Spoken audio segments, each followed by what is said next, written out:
Hello, ladies and gentlemen, and a very warm welcome to today's webinar.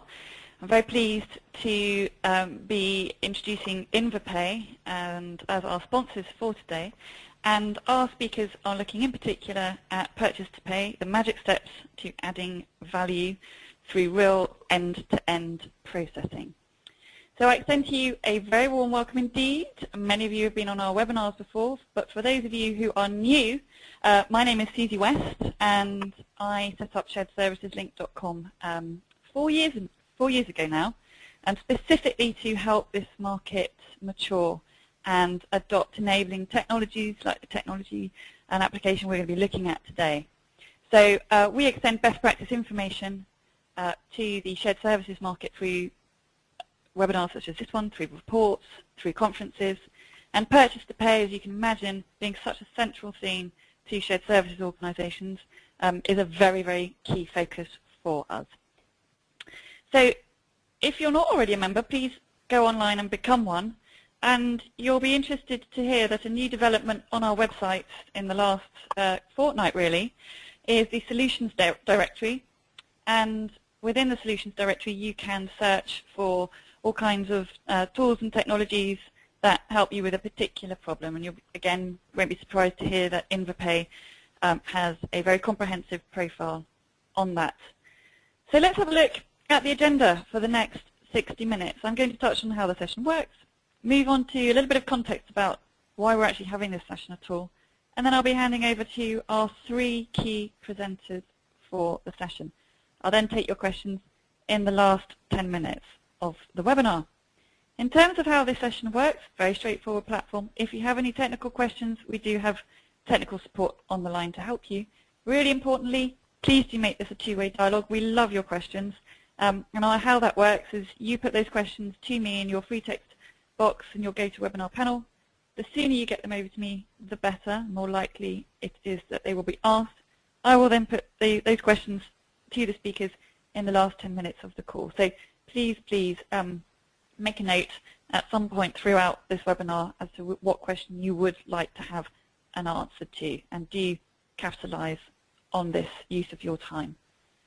As far as the intention of this session is concerned, end-to-end processing is, you will no doubt agree, recognized as best practice now. We've got some statistics coming up in the next 60 minutes which go towards illustrating just how world-class organizations are using end-to-end processing as a key pillar and as a key way to have an impact on their KPIs and their results. And we all are realizing that the results that can be achieved when finance and procurement are aligned are so much more compelling than when accounts payable operates as a tower or as a silo in its walled garden. A question, if you haven't already combined the two and aligned the two functions, is why break a process and divide it up between 2 different functions, which inevitably, when it operates like that, results in a lack of accountability, lack of control, lack of visibility, and process improvement really has a ceiling on what it can deliver for you. So once functions are aligned, and again that's what we're going to be looking at here today, purchase to pay really does transform into something very, very powerful for the organization.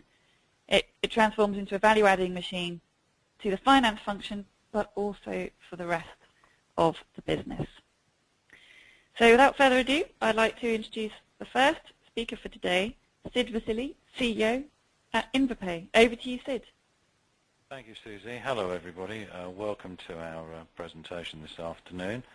What I'd like to do is to go through the agenda, but also, more importantly, to introduce my co-presenters, Joanne Robinson from Commercial Payments International and John Vasili from Invapay. Now, if we just run through the agenda, quite simply, we'll be looking at what is process alignment, what life looks like when alignment is in place, what are the magic steps to make it happen, and who's out there to help you. Today we're going to explore the magic steps to add value through real alignment, and I've been around the finance transformation block for over 40 years now, and one thing I've learnt during that particular journey is that if people communicate intelligently, they will actually get best value. Particularly when organisations are looking to deploy end-to-end processes, it's absolutely imperative that folks who are involved in this process in each of those silos are aligned not only in their thinking, in their language, in their communication, and more importantly, in how they listen. Too often, these silos work in their own little boxes, and what we're seeing is that the requirements of procurement, in terms of providing cost savings and benefits to the business, may be misaligned with finance and indeed the business units that are actually going to utilise the services and buy the goods and services. We often find in the marketplace that where procurement are looking for best value and total cost of ownership, the systems that they sometimes deploy make it very, very difficult for business unit requisitioners to jump on board and use those systems. We know how difficult some e-procurement systems are to operate, and perhaps communication between the business units and indeed procurement would in fact help smooth out some of those issues and reduce the amount of offline purchasing, which causes tremendous problems to payables in terms of non-PO invoices and having to process those through their systems in a very, very inefficient fashion.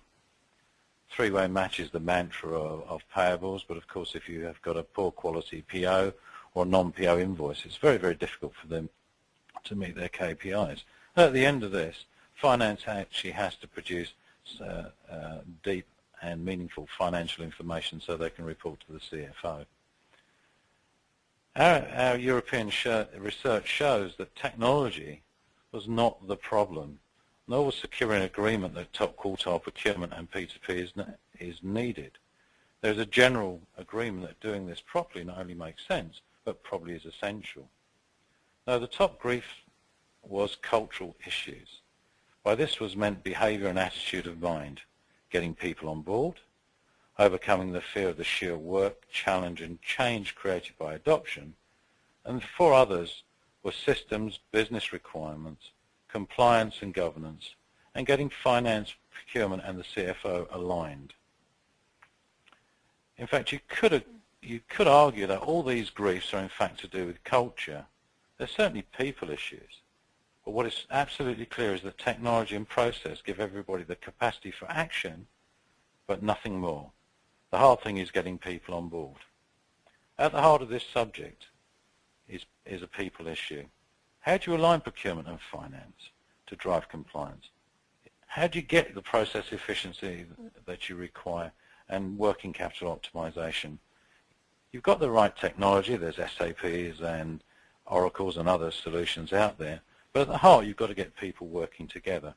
I'd like to hand over to Susie for a poll question. Thank you very much indeed, Sid. So coming up on your screen now, what do you see as your number one grief spot today? So one option only, please, ladies and gentlemen. Is it culture, business requirements, compliance or governance, the relationship between finance and procurement, or maybe it's something else? So what do you see as your number one grief spot today? Culture, business requirements, compliance and governance, finance, procurement, or maybe it's something else. Please, if you haven't voted, please do so. We do like to get up to about 70%. We're currently at about 58%. If you haven't voted, please do so. 63%. We're closing the polls in 3, 2, 1. We got up to 67% there, so thank you very much for contributing. Coming up on your screen now, you can see the results. So very interesting indeed, with 38% of people saying that their main number one grief spot today is indeed the relationship between finance and procurement, followed at 24% by business requirements, 21% by culture. Very interesting. Back over to you, please, Sid. Well, those are very interesting results and not surprising, Susie. I think that what we're seeing, of course, is communication tends to be the issue between finance and procurement. And the challenge is, from a silo perspective, folks are saying, well, why should they bother to change? What's in it for me? you know, my department works okay, I'm meeting the KPIs and things are ticking over quite nicely. Why should I change? Well, I think if you think in isolation, I think you're not getting the point. The point is that unless you get alignments and these strategies in place, that you'll find that there's a huge disconnect from a business unit perspective that actually can read the jungle drums, that there's misalignment, and potentially take advantage of the weaknesses in terms of that sort of misalignment in the systems.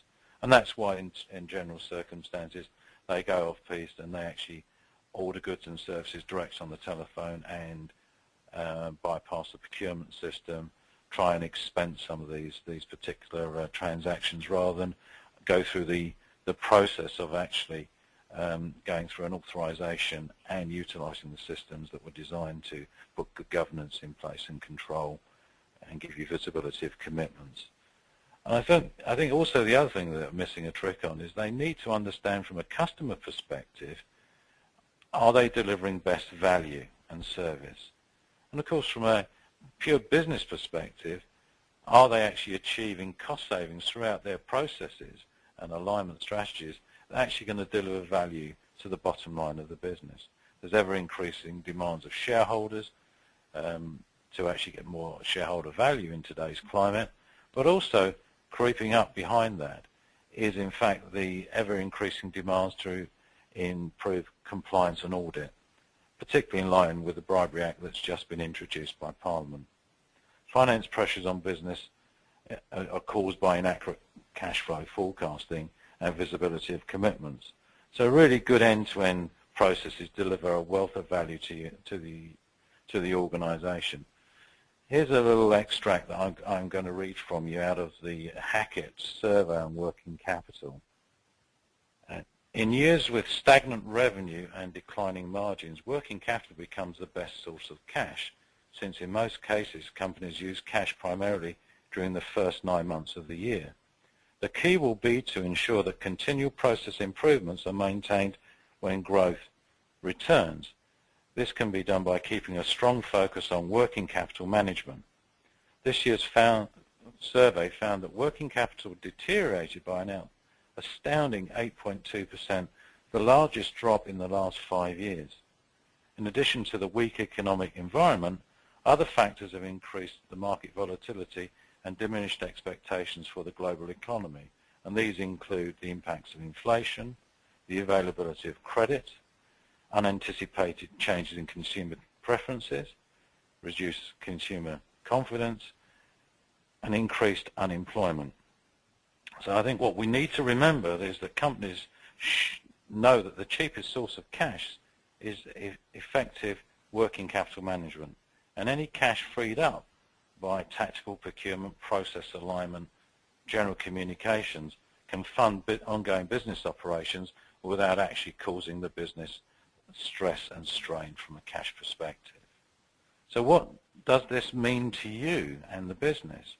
Well, having total control and having spend visibility through meaningful management information can help you look at your total landscape of spend, analyze the spend that you're involved in, look at tactical procurement to help reduce costs, look at an alignment strategy between the business units, procurement and finance so they're all speaking the same language to ensure that there is a team spirit to deliver the flexibility of mind and profitability to the bottom line. I think what I'm trying to say here is that the most important thing is to have joined up financial thinking. This is the fundamental goal. Unless you take this on board, the black hole becomes bigger and deeper, but it's your call. But just don't take my word for it. We can see from these Hackett stats that strong alignment between purchasing and payables actually has real value from a best practice perspective, but not only that, has real savings to the bottom line. And with these ever-increasing demands for change, and we're all faced with change, there's going to be some obstacles to adoption. And adoption is a serious issue, whether it's from an internal business unit perspective or from your vendors or partners out there. Joanne, in your opinion, what are the main obstacles that you've faced when assisting companies with change? Hello, everyone, and thank you, Sid. And I'd just like to say that I'm in complete agreement with everything you have said so far. Change is difficult. Change is about people, and you said earlier a lot of this is about people and aligning processes.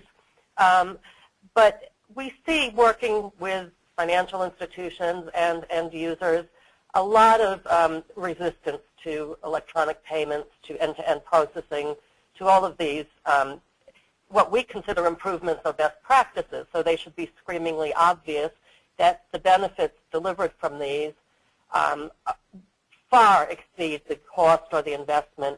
Change is painful for people. It's convincing people to change. I remember one time being with a corporate and having someone go through all the benefits of this, and the person looked up and said, well, that's my job you're talking about. That's a very tough sale when you're going in saying to somebody, we're going to make this so efficient, we're going to take people out of this. So there's some of that. There's resistance. There's also resistance from suppliers, as you said. But what I'd like to do now is take some different research studies that have been done and look at this from a bunch of different viewpoints. Let's first start with the Treasury Department. This is from the Association of Corporate Treasurers, who went around, and this is a global survey, saying, asking Treasury Departments, what's your main priority? And what you can see here is it's all about money. Almost 60% of main priorities are about managing cash or getting cash. As Sid said, freeing up working capital. That's what most of these departments focus on. Yet, we still see lots of hurdles to adoption of electronic payments. In the next study from Paystream Advisors, let's look at why adoption is so difficult. Why are companies resisting this? And I'm going to show you two studies because there are different results, as often happens, but it's just an overall resistance to electronic payments. I just don't want to do it. IT resources, we all know, are always an issue in an organization, but lack of integration, 40%, that's a lack of integration with the procurement and treasury people. You know, lack of invoice and processing standards, and then supplier resistance is the number one on this one, 45%. Now, whether that's actual supplier resistance or perceived supplier resistance, we don't know, but it always comes out towards the top, as it does on the next one. This is an Aberdeen e-payable survey. This was done basically in North America, which is why the loss of check float comes up, because we are still addicted to our checks. Data, interestingly, shows up here, but again, integration, IT resources, and supplier resistance are at the top of the heap for why I don't want to change. Interestingly, none of these asked the question or came up with the whole cultural issue, which we believe is very, very strong, just in overall resistance to change that exists. That's part of the human factor. Now, if we think it's difficult to get adoption of electronic payments for domestic payments, cross-border payments puts even another layer on it. Corporations struggle with this. Financial institutions struggle with how to service them. And the main challenges there are quite different. Local laws, the domestic banking systems, financial structures, they differ from country to country.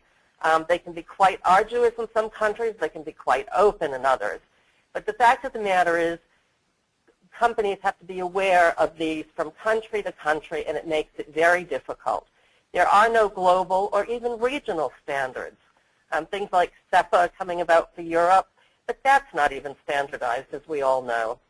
And then variations in domestic regulations. Finland, an e-invoice is perfectly acceptable as documentation. However, you go to Latin America and you need reams of documentation for cross-border payments. So it's really, there's a myriad of issues out there for cross-border payments. And then if we take the viewpoint from payment providers, what do they think is most important to corporate payment users? And you might be interested in this and say, I don't agree with it. But I thought this was interesting to see that what they think payment providers looking for are reliability and security, which go hand in hand. less so on speed and timeliness and price, competitive FX rates, et cetera. Now, if the corporates were asked, may not be agreed with, but this is the view that the financial institutions are taking, and this is how they are developing their solutions for end-to-end processing. Before turning back to Susie for another poll question, I'd like to note the strong attachment to paper in some markets. And I'm going to use the U.S. as an example. I know it's not the same in Europe, but in the States, over 65% of corporates are still paying with checks. And over 40% of all B2B payments received are still paper-based. That's cash and check, cash being a very small part of that. This is a major opportunity to shift this to electronic payments and specifically to end-to-end processing for these payments, thus freeing up cash and working capital. Now I'm going to turn it over to Susie, who's going to ask you about the types of payments you use. Thank you very much indeed, Joanne. Coming up on your screen now. So 2 boxes to tick here, please. What primary and secondary payment methods do you currently use? Cards, working capital, supply chain finance, BACS, other. So if you can tick the 2 boxes which are most appropriate to you. So it's 2 boxes we're after, please, ladies and gentlemen. Only 23% of you have voted. We are looking for, again, high 60s to mid 70s, please. So just to remind you, what primary and secondary payment methods do you currently use? Cards, working capital, supply chain finance, BACS, other. So 53% voted. The remainder of you, if you could cast your vote, please, and I'll be closing the poll in 3, 2, 1. We were at 64%. Okay, let's have a look at the results now. So coming up on your screen, actually 66%. So thank you very much.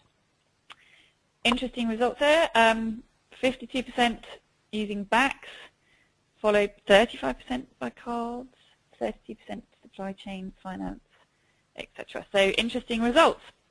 So now I'd like to hand over to John, please. Thanks, Susie. Very interesting results, and I suppose we look at some of the questions. Where do we start, and what do you ask yourself when you're testing your internal processes, the P2P alignment, and what's happening? So you can look at questions such as, what are your first-time match rates on the invoices? What percentage of your invoices actually have a purchase order, and what are retrospective? How'd you receipt? When'd you receipt? Why? And does the invoice actually match the order is often a very good question.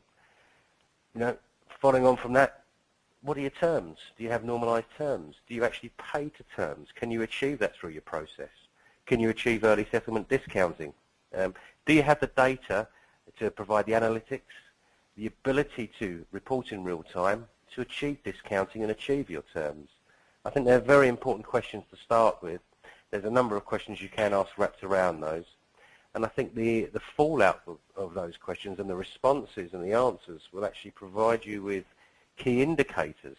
And what we'll be showing on the next couple of slides is how those key indicators indicate where you are in the process and how we can assist the alignment using the outcomes.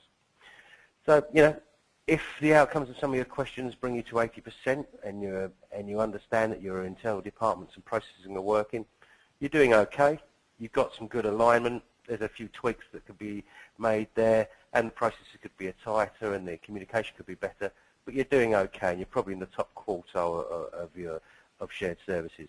If you're 70%, you've got quite a problem. Your processes are starting to be aligned, but you'll need to work on aligning those, enhancing the control, enhancing compliance, and giving you the ability then for working capital management. And then if you go below 70%, and you're sort of 50% and below, you're probably starting to pull your hair out. You've got yourself in a bit of a dangerous, sticky situation in some ways. Non-alignment and non-compliance means no control, means working capital goes awry, and also that creates a great exposure to the Bribery and Corruption Act.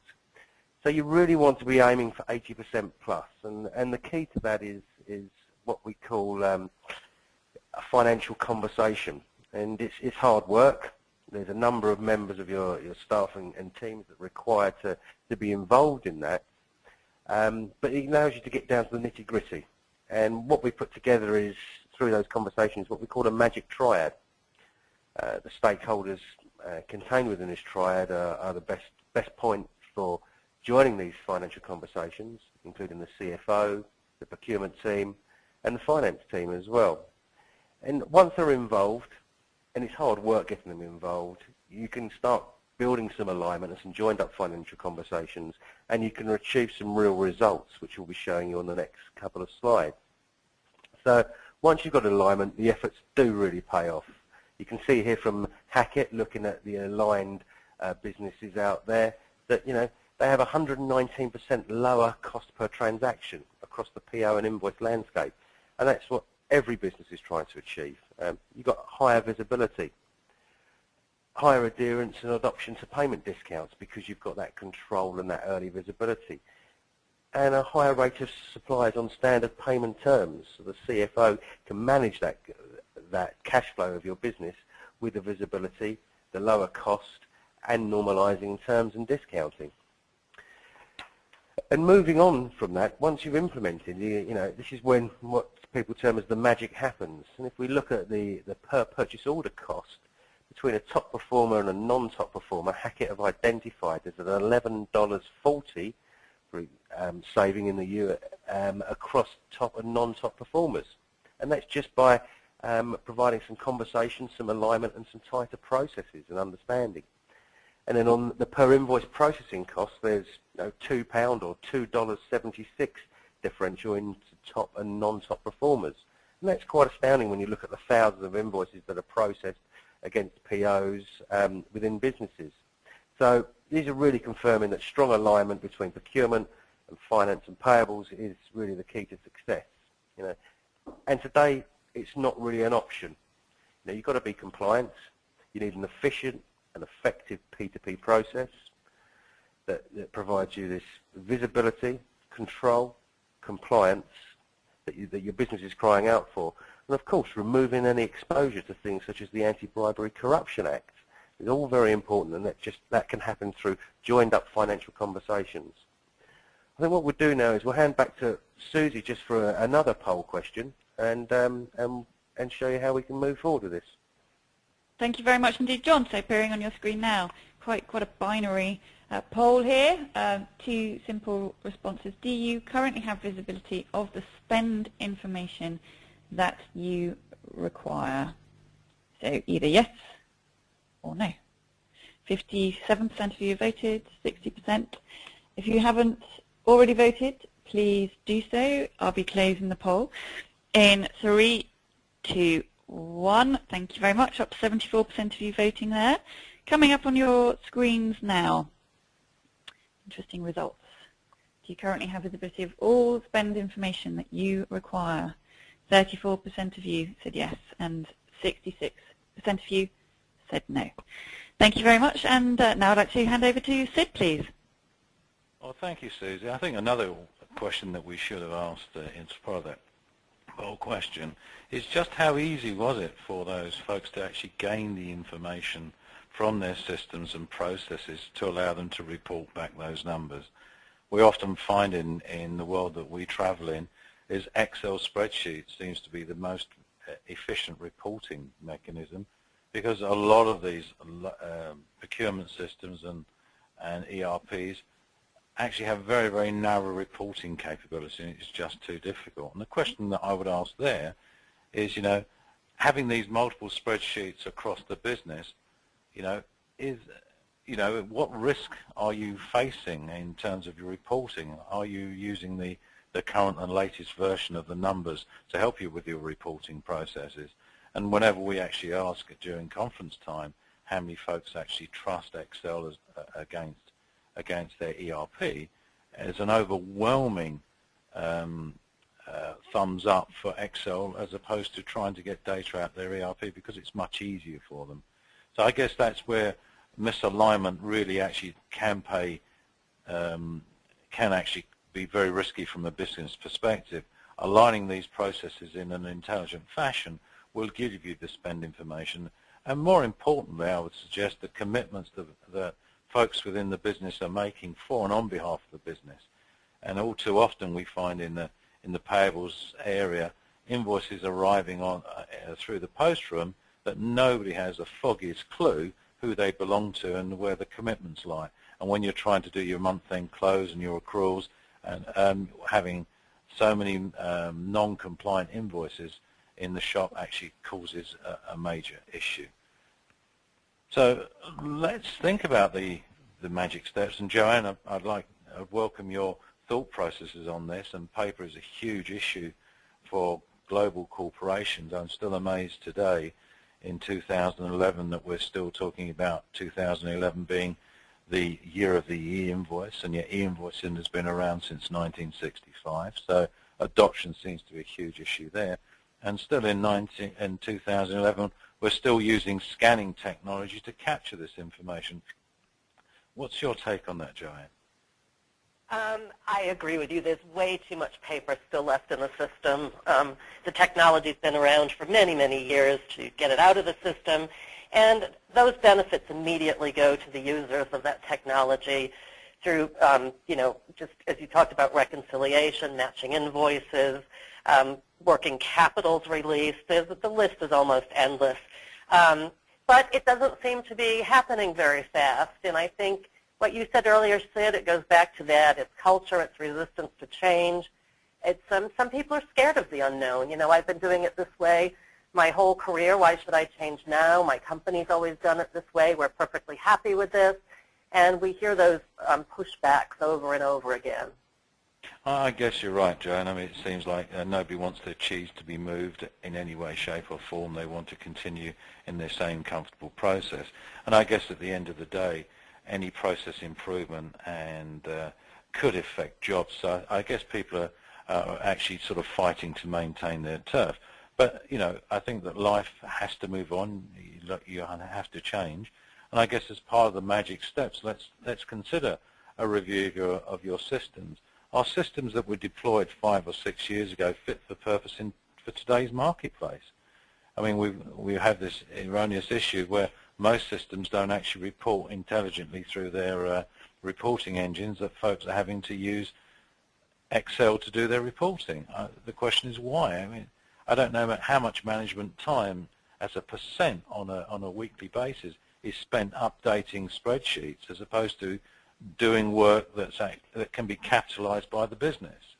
And of course, do these systems talk to each other? Quite clearly the MI is insufficient because the poll question showed us that. And of course, are in today's troubled times the wherewithal or indeed the impetus to make further investments in systems. So are cloud-based solutions more appropriate on a pay-as-you-go basis? All these questions have to be asked. And then once you're going through this process review, let's look at what is a documented process. And we know there's a lot of documented processes, and there are probably manuals galore and books all over the company. But what we're not capturing, because people like to keep things close to them, is all the non or undocumented processes. And we know that when we get engaged with a client and go through a discovery process, it's the information they don't give us is the most critical piece. And so the communication strategy to try and extract that is really important. And that will start reducing the barriers to adoption because people then feel that ownership of the systems. And of course, you need a champion to drive this initiative forward. And the champion needs to be a very senior C-level individual, or else you're not going to get buying across multiple stakeholders. And of course, during that process, let's consider what you need locally, and of course what you need globally, and what the cross-border issues are. And we all know the challenges with value-added tax across Europe, and of course our friends in America have sales tax and use tax and all that other stuff. And making sure your systems are aligned that they can actually start delivering 1099s in the US and also adequate and compliant tax VAT returns in Europe. So let's look at the communication strategy. How do you communicate with your staff? Do you communicate on a one-to-one basis? Do you actually take into account their emotions and fears? Do you use a communications expert to help you with your strategy, or do you just simply defer to a HR, and hope that HR put a nice woolly coat around the messaging and get HR to do the job for you. I would suggest that HR do a fantastic job, but actually don't understand the processes and the demands and your future requirements as well as you do. So abdicating responsibility, I don't think, is the name of the game.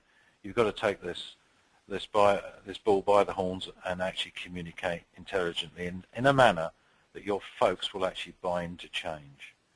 So let's look for quick wins. We've already discussed the fact there's too much paper in the business.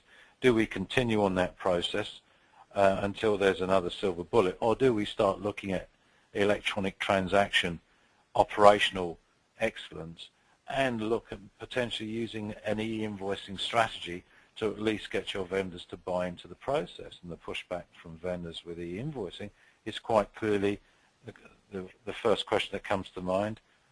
How much does it cost me, and why should I do it, and what's my benefit? If there's no benefit that's wrapped around a vendor adopting e-invoicing, you'll find that the pushback will continue. And in our particular world, we use early settlement as a carrot to get folks on board and adopt the new electronic methodologies of indeed transacting. You know, how do you manage the long tail of indirect spend? How do you change behaviors? Can we put processes in place and make an Amazon-style marketplace easy for these folks to gain access to the goods and services that they require? And at the end of this, can we get meaningful MI rapidly and in sufficient numbers that will allow us to make the business decisions that we're paid to do so, rather than trying to fudge through myriad of Excel spreadsheets, trying to kludge together this information so you can put something together for the CFO.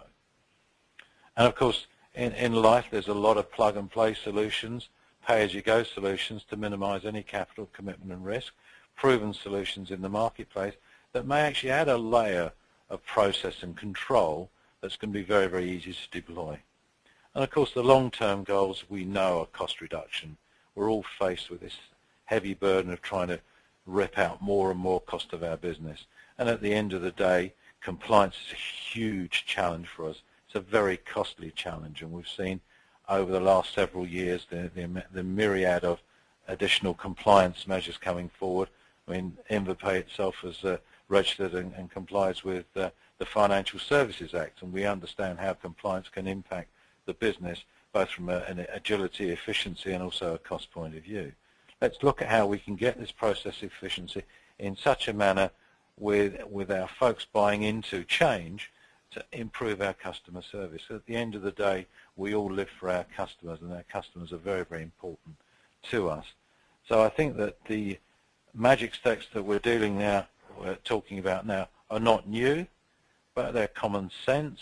We need to get alignment and get the strategic thinking in place. But more importantly, we've got to bring people along the journey.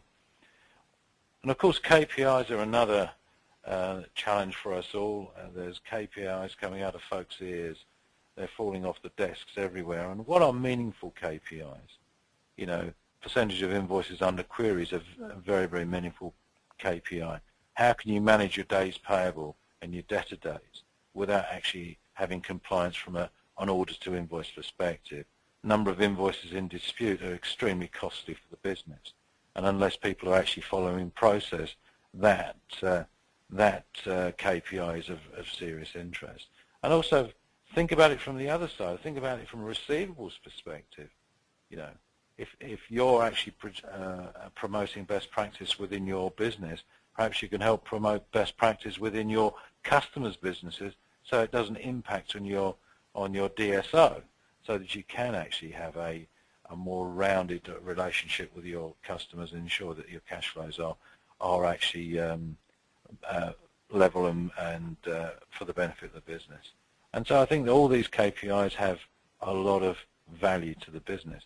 I think the most important KPI is customer churn. Are we delivering value to our customers? Are we efficient in the methodology of our interaction with the customer's demands and requests? Our internal processes, from procurement for goods for resale through to finance payables processing, as well as our delivery processes, of a sufficient quality to ensure that we can minimize our customer churn.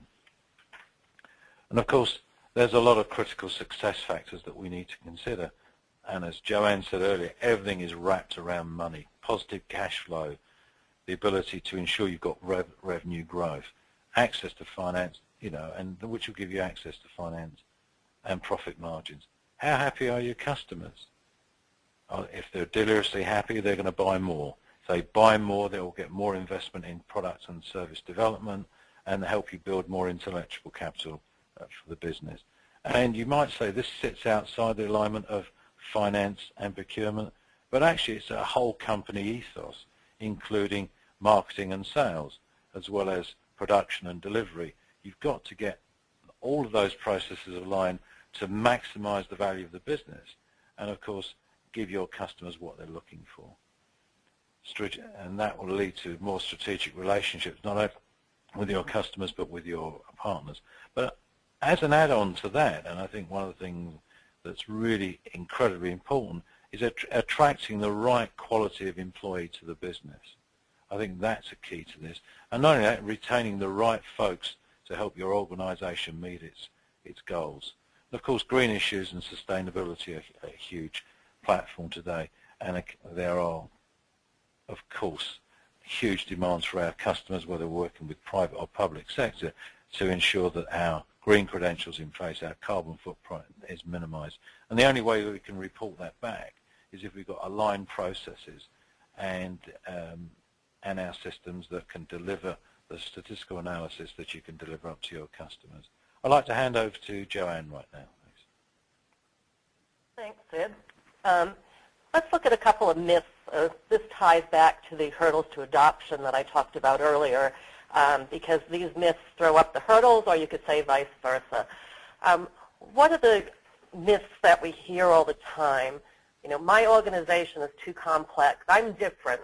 We all like to think we're complex, unique, and different, but in fact, we're all pretty similar and transparent, and that's no different for organizations. And the reality of that is most of these processes can be designed and managed end-to-end.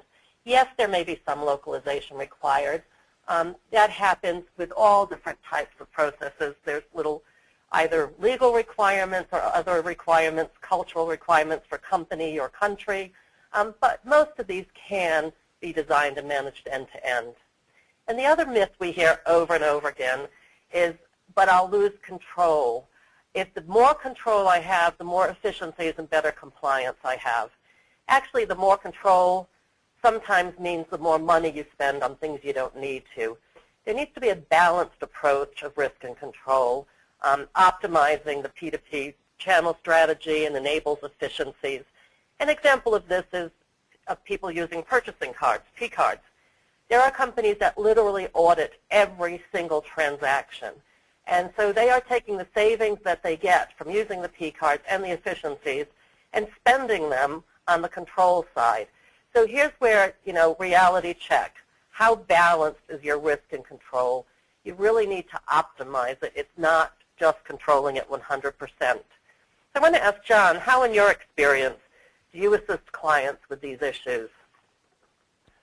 Thanks, Joanne. I think that's a good point. And myths against reality is always an interesting one. And from our experience and how we approach it, we help our corporates, our shared service clients and global corporates manage the long tail of one-time vendors and low-value purchases wrapped around indirect and strategic spend. As Sid mentioned, pay-as-you-go or cloud-based trading platforms are the way that corporations are looking at the moment.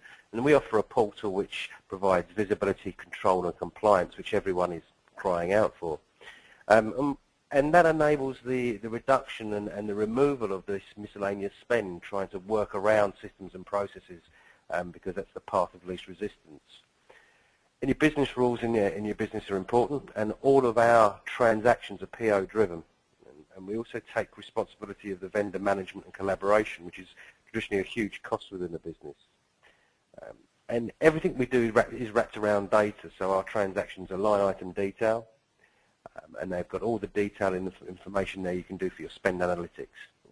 And global shared services are required to deal in multiple currencies and multiple languages, and the Invapay platform assists that communication between buyers and vendors internally and external customers as well. So what I'd like to do is just sort of take you through the process. How do we do this? What do we do for shared service centres? And there's a bit of a process map coming up here. But really it starts with, the journey starts with a decision is made that you need to buy goods, or I want to buy. So on the online portal, a authorised requisitioner or user completes their request. And what happens is we have a compliance engine that actually goes through and checks your pre-positioned catalogues and contracts to understand if that desired item is already resides with a preferred vendor. If it resides with a preferred vendor, we'll automatically route that request to your catalogue or contracted vendor through the e-procurement route or directly to the vendor. If that item isn't on a pre-positioned contract or catalogue, the buyer has the ability to select the vendor, and we manage the collaboration between the vendor and the buying organisation, including delivery and processing of the order, acceptance and goods receipting, a three-way match. But also, Invapay produces a VAT-compliant HMRC invoice on behalf of the vendor, and we deliver that to the buying organisation, including all of the tax, line item details and calculations, budget and financial coding. So there's no requirement for a vendor to actually produce an invoice in our world. We also enable multiple settlement transactions, and we can settle a processed and authorised transaction from the Invapay solution or from any other of your internal transaction processing solutions. We've got a payment aggregation engine that allows you to manage a wide range of financial settlement instruments, which is determined by the CFO based on the cash position of the business, and it can be dynamic and switched at any time. So we can use procurement cards, working capital, supply chain financing, and factoring as mechanisms of managing that working capital and settlement. We also deliver transactional data and trend data to the buying organisation, so you can upload to your host systems and understand what's happening in there with your indirect spend. And both the buyer and the vendor transaction information is held and archived online for the current year +6, and is available on demand for reporting. And that produces a number of benefits across shared service centres. You know, we've got HMRC compliant line item detail invoices, tax and budget coding enabling reconciliation and reporting. We've got the ability to authorise throughout the process, pre and post the transaction, multi-tax, multi-currency and multi-language environment, allowing that smooth communication and trade and the lower cost, total cost of ownership, and of course compliance audit, and the ability to select which financial instrument is best for the business at this particular time to settle, to make best value of your own cash. So that's what we do as a generic overview. And what I'd like to do now is to hand over to Joanne to just give you an overview of what Commercial Payments International can achieve for shared service centres. Thank you, John. Commercial Payments International is really a resource for commercial cards and payments professionals of all types. We provide information, data analysis to our customers. There's so much going on in this industry, and it's changing so fast. Learning about suppliers, what are best practices, trends, looking at different countries. If you're going into those countries for payment, what is the payment profile? And we deliver this information through two main channels. One is a website. I invite you to go and register. Some of the information is free. We have a free weekly news bulletin that you can sign up for. And then the premium research is available to subscribers only. We also do events, and we're doing one in London in 2 weeks' time. Would love to see some of you there, and you'd even get to meet Sid in person as well, and he'll be speaking there. And we have a global summit in New York every March. That's basically what we do. In addition to, you have a lot of suppliers and needs for solutions, but just getting the information about these is very important as well. I think, Sid, you're on next.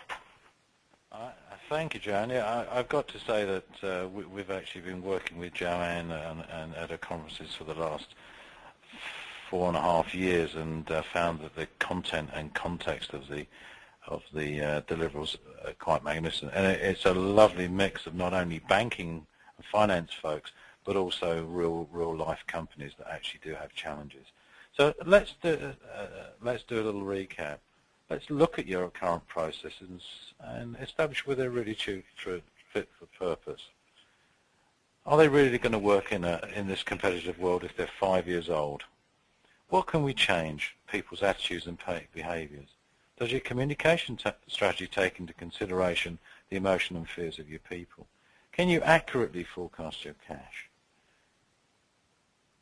If process and behaviour attitudes are not aligned, you simply won't get the visibility you need to assist with forecasting.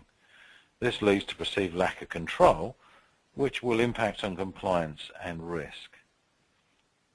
Recognise that your strategy to work with finance and procurement should be communicated on a daily basis, and understand that you all have the same goals. You're just viewing it from different points of view. So if the language is consistent and everybody's listening to each other's requirements, I'm sure that you'll get a great deal of success. But please remember, data and cash is king, but staff are the key to success. That, I believe, is the biggest takeaway of our discussions today. Your staff are the key to your success and the key to actually meeting the goals that the CFO is placing on you and the demands of the shareholders and in particular your customers. So I'd like to thank you all for your time joining us today. I'd like to hand over to Susie. Thank you very much to Sid, Joanne and John. Lots of questions have come through. If you haven't had a chance to put your question to me, please do so. And some of the questions I'm going to be working through now. Whilst I'm doing that, a poll question is going to come up on your screen. It's some research that we're doing at sharedservicelink.com. Anyone that helps us by participating in the poll will automatically be entered into a raffle to win a ticket to the AP Tech Summit that we have coming up in December. So do look out for that whilst we're asking questions.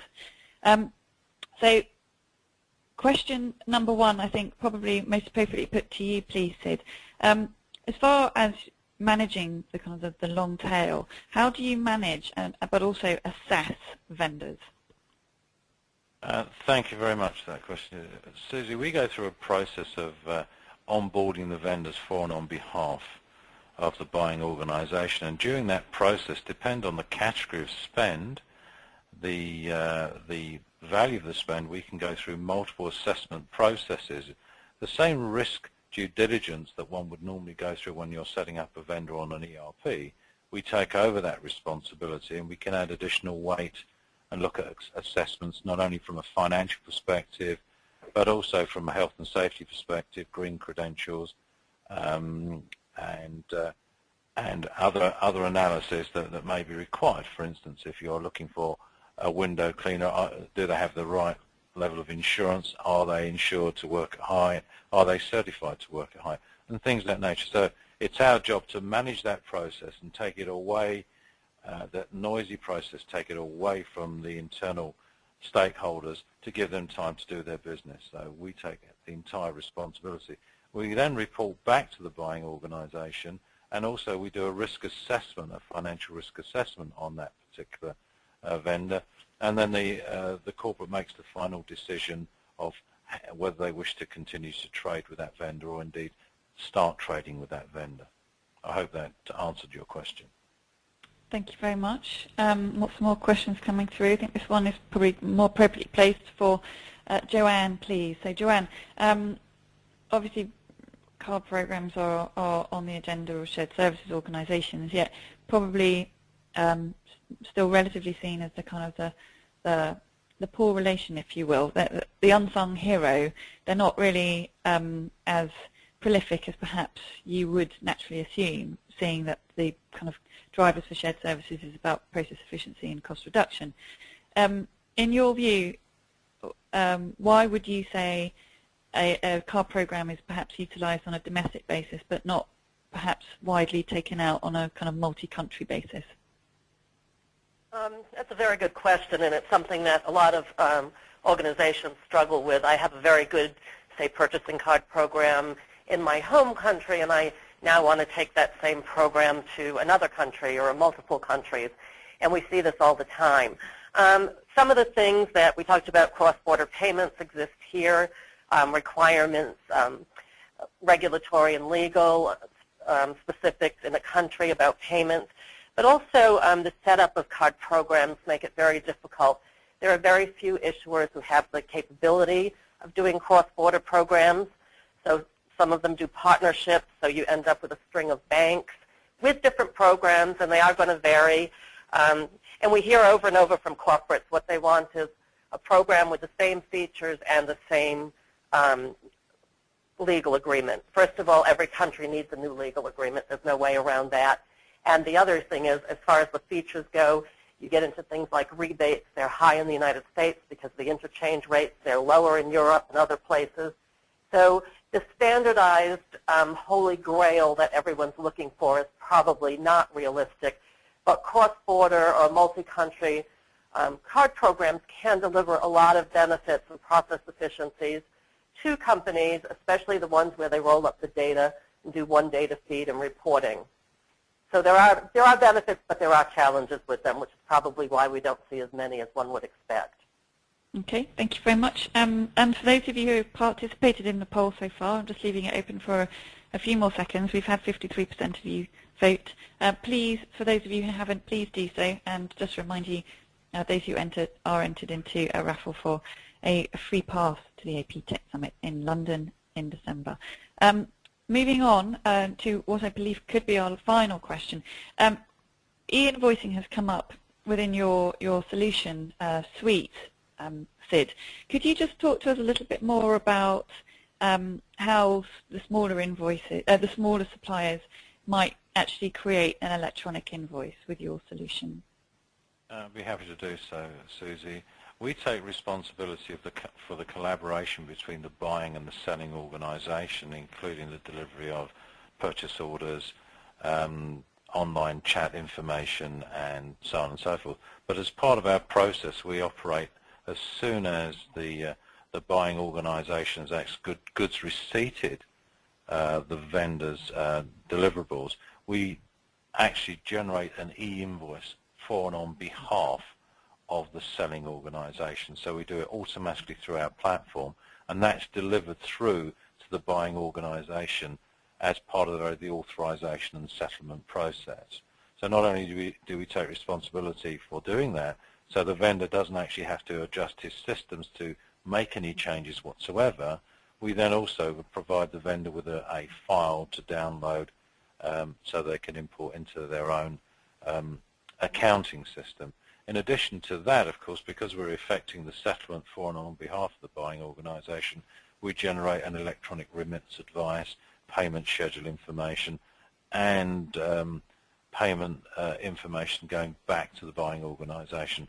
All the information that we deliver up to both the buying and selling organisation is line item detailed, and each line item actually is broken down by respective accounting codes and tax codes and so on and so forth. But I'd like to sort of take the point that you raised with Joanne. Purchase cards seem to be sort of almost an orphan by buying organisations. Acceptance is always considered to be an issue. The fact that cross-border transactions can be difficult, trying to socialise a card program worldwide with all the issues that Joanne has spoken to are real. The reason that Invapay was actually developed is actually to minimise some of those risks, and so we work with global corporations to deliver card acceptance through our payment aggregation engine, irrespective of the territory of the transaction. So we can add some benefit in helping rolling out those programs, and not forgetting, of course, is that the P-card credit line is another useful line of credit that the CFO can use to maximise his working capital. I hope that answered the question. Thank you very much indeed. So huge thanks to the panel for giving us a very thorough presentation there. On your screen now you do have our October program as far as our webinars are concerned, the 3 webinars that we've got coming up in October, and also our conference series that takes us up to the end of this calendar year. If you haven't already found out about those programs and those agendas, please do. And again, you'll be very pleased to hear that Sid frequents our sharedservicelink.com conferences on a very regular basis. So thank